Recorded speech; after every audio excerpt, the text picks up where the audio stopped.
Sir आपका bank account block होने वाला है, तुरंत एनडीडीएस डाउनलोड कीजिए, बस ओटीपी दे सर रिफंड आ जाएगा।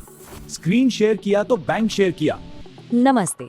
आज हम एक ऐसे ऑनलाइन फ्रॉड के बारे में बात करेंगे जिसमें सिर्फ एक छोटे से क्लिक पर किसी का भी बैंक अकाउंट खाली हो सकता है। जी हाँ, इसका नाम है स्क्रीन शेयरिंग स्कैम। और देखिए, इसे हल्के में लेने की गलती बिल्कुल मत कीजिएगा। ये आज के समय के सबसे खतरनाक और सबसे तेजी से फैलने वाले ऑनलाइन स्कैम्स में से एक है। तो चलिए गहराई से समझते हैं कि ये स्कैमर्स आखिर काम कैसे करते हैं और सबसे जरूरी बात, हम सब इनसे खुद को कैसे बचा सकते हैं। तो सबसे पहले ये समझना जरूरी है कि ये स्कैम आखिर काम कैसे करता है। इसकी सबसे बड़ी चालाकी पता है क्या है? ये एक बहुत ही काम के हेल्पफुल टूल को हमारे ही खिलाफ एक हथियार की तरह इस्तेमाल करता है। स्क्रीन शेयरिंग स्कैम में होता ये है कि धोखेबाज आपको एनीडेस्क या टीम व्यूअर जैसा कोई रिमोट एक्सेस सॉफ्टवेयर इंस्टॉल करने के लिए मनाता है, और जैसे ही कोई ऐसा करता है, बस वो मीलों दूर बैठे बैठे आपके फोन या कंप्यूटर का पूरा कंट्रोल अपने हाथ में ले लेते हैं। मजे की बात तो ये है कि ये एप्स असल में खराब नहीं है। इनका असली मकसद तो आईटी प्रोफेशनल्स की मदद करना है, ताकि वो दूर से ही किसी के कंप्यूटर की प्रॉब्लम ठीक कर सकें। लेकिन स्कैमर्स इसी भरोसे का फायदा उठाते हैं और इसे पैसे चुराने का एक खतरनाक हथियार बना लेते हैं। चलिए अब देखते हैं कि वो किसी को अपने जाल में फंसाने की शुरुआत कैसे करते हैं। ये सब एक तरह का दिमागी खेल है, एक झूठी अर्जेंसी बनाने का खेल। ये स्कैमर्स हमेशा किसी भरोसेमंद अथॉरिटी की तरह फोन करते हैं, कभी बैंक के कस्टमर केयर वाले बनकर, तो कभी क्रेडिट कार्ड डिपार्टमेंट से, यहाँ तक कि कभी कभी तो पुलिस या टैक्स ऑफिसर बनकर भी बात करते हैं, ताकि सामने वाला उनकी बात पर तुरंत यकीन कर ले।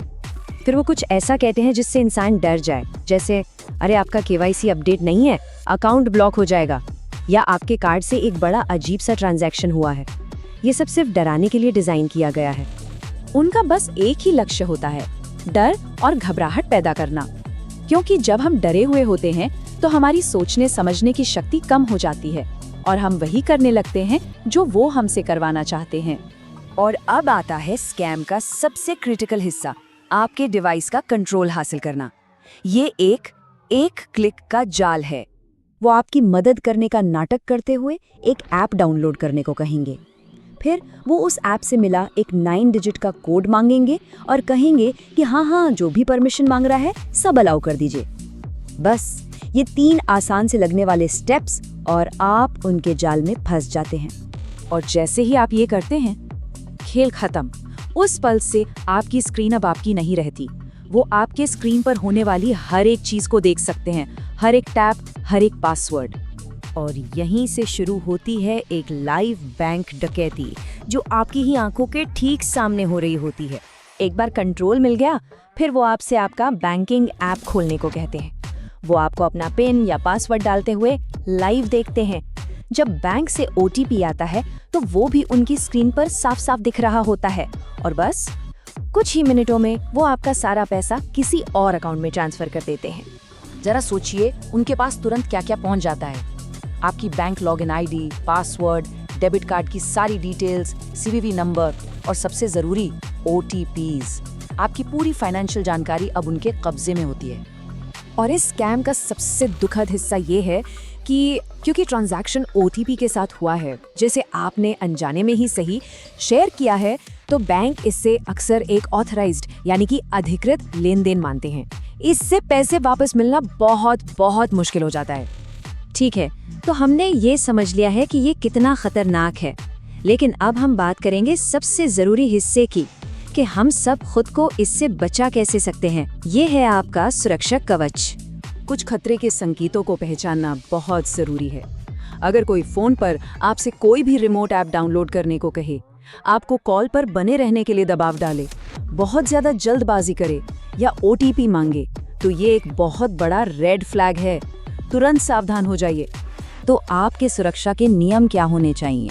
पहला, कभी भी किसी अनजान कॉलर के कहने पर कोई ऐप इंस्टॉल न करें। दूसरा, अपना ओटीपी कभी किसी से शेयर न करें, कभी भी नहीं। तीसरा, अगर जरा सा भी शक हो तो फौरन फोन काट दें। और सबसे जरूरी, प्रेशर में आकर बिल्कुल भी ना घबराएं। अगर इस पूरी बातचीत से सिर्फ एक बात याद रखनी हो तो वो ये है, ये गोल्डन रूल है, इसे गांठ बांध लीजिए। स्क्रीन शेयर का मतलब है बैंक शेयर। इसका मतलब बहुत सीधा है। अगर कोई आपकी स्क्रीन देख सकता है तो वो आपके बैंक अकाउंट के अंदर भी झांक सकता है। ये बात हमेशा याद रखिए। आखिर में ये याद रखना बहुत ज़रूरी है कि टेक्नोलॉजी अपने आप में खतरनाक नहीं है। खतरनाक है किसी पर भी आंख बंद करके भरोसा कर लेना। क्या कोई किसी अजनबी को अपना बटुआ सौंप देगा? नहीं है ना? तो फिर अपनी डिजिटल चाबियां किसी के हवाले क्यों करना? सतर्क रहिए और सुरक्षित रहिए।